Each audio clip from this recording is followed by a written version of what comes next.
бисмиллаҳир-раҳманир-раҳим. Алҳамдулиллаҳ вассалату вассаламу ала расулиллаҳ. ҳадис дар бораи ният. عن أمير المؤمنين أبي حفص عمر بن الخطاب رضي الله عنه قال سمعت رسول الله صلى الله عليه وسلم يقول إنما الأعمال بالنيات وإنما لكل امرئ ما نوى. از امیر مؤمنان ابو حفص این کنیه‌شان است، عمر پسر خطاب الله از ایشان راضی باشد گفتند شنیدم رسول الله علیه السلام را که می گفتند یقیناً که هر عمل به نیت وابسته است و از برای هر انسان است آن چیزی که نیت کرده است. فمن كانت هجرته الى الله و رسوله فهجرته الى الله و رسوله. پس گفتند اگر باشد قصد هجرت انسان به سوی الله و رسولش، پس هجرت او به سوی الله و رسولش است. و من كانت هجرته لدنیا یصیبها، و اگر باشد قصد هجرتش به سوی دنیا، پس آن دنیا را یک مقدار به دست می‌آورد. او امرأة ینکحها، یا قصد هجرتش به سوی زنی باشد که آن زن را نکاح کند، آن زن را نکاح میکند. فهجرته الی ما هاجر الیه، پس هجرت اون انسان به سوی آن چیزی است که نیت کرده است. دوستان گرامی، حضرت عمر رضی الله عنه این حدیث را از رسول الله علیه السلام برای ما و شما روایت کردند. رسول الله علیه السلام گفتند که یقیناً که هر عمل به نیت وابسته است. ما و شما عملهای صالح زیاد انجام میدیم.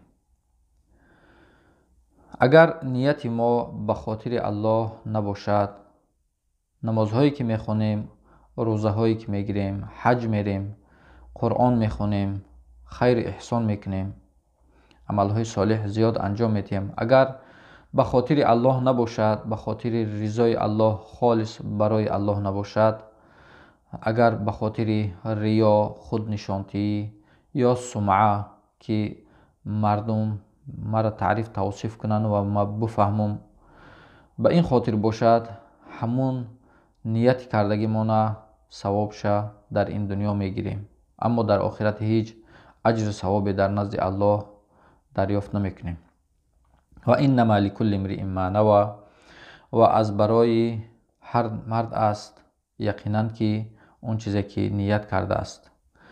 گفتند که پس انسان باشد هجرت او به سوی الله و رسولش، پس هجرت او به سوی الله و رسولش است.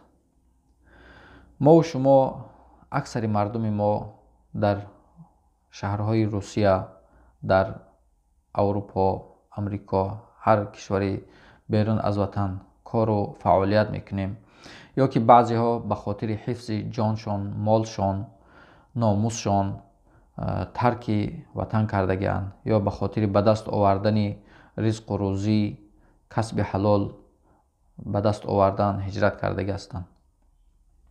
اگر در همین هجرتی که انجام دادن اگر به خاطر الله و رسولش باشد، همون ثواب به دست میارند.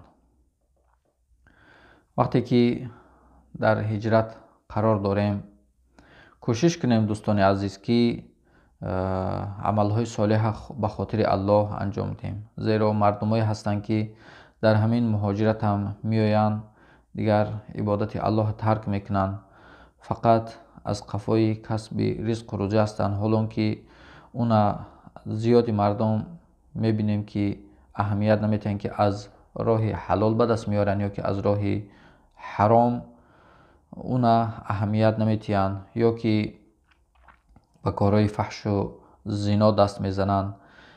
این انسانی که این عملها را انجام میتیه، اون هجرتی که به خاطر الله و رسولش هست اون به دست نمیاره، زیرا که انسانایی هستند که پیش از این که وطن ترک بکنن الکی در نیتشون هست که من میرم مهاجرت، در اونجا خدای نخواسته عملهای حرام نیت میکنه که میرم انجام میتیم، او انسان از همونجا نیتش به خاطر الله نیست.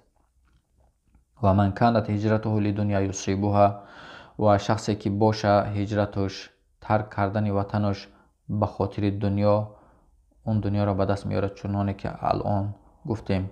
یعنی اون انسان اگرچه کسب رزق و روزی حلال این هم عبادت است، اما این انسان نیتش این نیست. اون انسان نیتش هست که من که رفتم فقط از قفای دنیا به خاطر به دست آوردن دنیا میدوم، اما نیتش این است که من که رفتم کوشش میکنم که از حرام ها خودم نگاه بدارم، حرام ها را ترک بکنم، از راه حلال رزق و روزی به خاطر تأمین اهل و عیال، نفقه اهل و عیالم اون نیت ندارن. اون همون نیتی را که کرده است، قصد کرده است، اون به دست میاره. او امرأة ینکحها، اگر نیتش به خاطر این باشد که زنی را ما نکاح میکنم، پس اون به همون میرسه. چنانه که از مکه مکرمه وقتی که مسلمان ها به مدینه منوره هجرت کردند، مردی بود اون هجرت کرد به خاطر یک زنی بود که گفت اون زن من به نکاح خود در آورم. اون زن کی بود؟ قیس. و این مرد نام ماندن مهاجری قیس. یعنی اون همون ثواب و همون چی را به دست میاره که نیت کرده بود. نیتش به خاطر الله و رسولش اگر نبود، همون زن نکاح کردن بود، اون همون به دست میاره.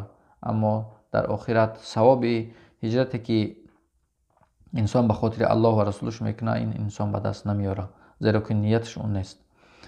پس هجرتی هر انسان به سوی آن چیزی هست که نیت کرده است. رسول الله صلی الله علیه و سلم گفتند که شما اگر لقمه‌ای که در دهان زنتان به نیتی عبادت میمونین، اون برای شما عبادت نوشته میشه. اگر هر عملی صالحی که انسان انجام میتیه، اهل علم میگن که عبادت اهل غفلت این عادت است، اما عادت اهل حق، اهل بیدار، اونهایی که بیدار دل هستن، اونهایی که یعنی میدونن که این عادت اگر به نیت نیک انجام داده شوه، اون عبادت نوشته میشه، اون عبادت می نویسن. مثل شخصی که روز جمعه اگر به خاطر تنش تازه شدن آب بازی میکنه، اما نیتش این نیست که روز جمعه است. روز جمعه اگر من غسل کنم این سنت است، ثواب نوشته میشه. اون انسان فقط همون نیتی که کرده بود که آب بازی کنم سلقین شوم، اونو میگیره. اما اون انسانی که روز جمعه آب بازی میکند، غسل میکند، به خاطر اینکه روز جمعه است، روز سید الایام است، این روز عبادت کردن، این روز غسل کردن سنت است، اون انسان اون ثواب سنت به دست میاره. هر عملی که ما انجام میتیم کوشش کنیم که این برای ما اگرچه عادت روزانه ما هم که باشد. مثلا یک انسان لباس میپوشه به خاطر اینکه یک لباس پوشیدن یک عادت هست، لباس تازه میپوشه، اون از اون سنت، از اون ثواب محروم میمونه، زیرا که اون نیت نکرد که یعنی لباس تازه پوشیدن این سنت اسلام است. باید یک لباس تازه، به خاطر که رسول ما علیه السلام انسانی تازه بودن، همیشه لباس های پاک و بهترین نمی پوشیدن یا که خودشان معطر میکردن. البته عطر زدن این برای مردها در بیرون اجازت است، اما برای زنها در کوچه عطر زدن در پیش زنهای نامحرم، در پیش مردهای نامحرم این اجازت نیست، گناه است. مرد وقتی که لباس تازه میپوشه، خوشبویی میکند، میبروید، به خاطر اینکه این سنت است و این یعنی ثواب داره، الله اون ثواب نوشته میکنه. اما وقتی که یک انسان به خاطر عادت یک کاری را انجام میتیه، اگرچه یک عبادتی را انجام تیه که اون عبادت است، اون خالصانه انجام تیه، اون هیچ ثواب نوشته نمیشه. مثل شخصی که مسجد میروه، نماز میخونه، اما نه به قصد اینکه الله مرا امر کرده است که مسجد رفتم عبادت کنم، نماز بخوانم، به خاطر اینکه این الله به ما امر کرده است، اما نیتش غیر این است، نیتش بد است، نیتش مردم خود نشانتی کردن است. اگرچند که همین عبادت است، برای این انسان عبادت نوشته نمیشه. برعکس روز قیامت این عملش پیش الله جل جلاله پرسیده میشه. الله میگه اون چیزی که برای مردم کردی، اون چیزی که عملهای عبادتهایی که انجام دادی به خاطر تعریف توصیف مردم، به خاطر که مردم تعریف مرا کنن ما بشنوم، یا به خاطر اینکه شخص موی سفید میشه، عمرش خیلی پیر شده، اون مسجد میروه، اگر مسجد رفتن او نیتش اون باشه که دیگه پیر شدم و دیگر مقصد که در خانه بیکار شدم، از این برم در هم مسجد همراه دوستام صحبت کنم، این برای ما بهتر است، اگر نیتش این باشه هیچ ثوابی به دست نمیاره. اما اگر انسانی که عملهای انجام میتیه که اون برای مردم عادت است، اما اون به قصد عبادت انجام میتیه، که همین رسول الله علیه السلام گفتیان کسی که مثلا همین عملها را انجام تیه برای اون ثواب میگیره. مثل گفتیم که انسانی که شخصی که لقمه را در دهان زن خودش میمونه، یا که شخصی که میرود نفقه اهل عیال به خاطر رزق حلال خوراندن اونها، نیتش به خاطر الله هست، اون ثوابش به دست میاره. الله ذوالجلال ما و شما را عملهامون خالص به خاطر رضای خودش انجام دادن نصیب و روزی گردانده باشه.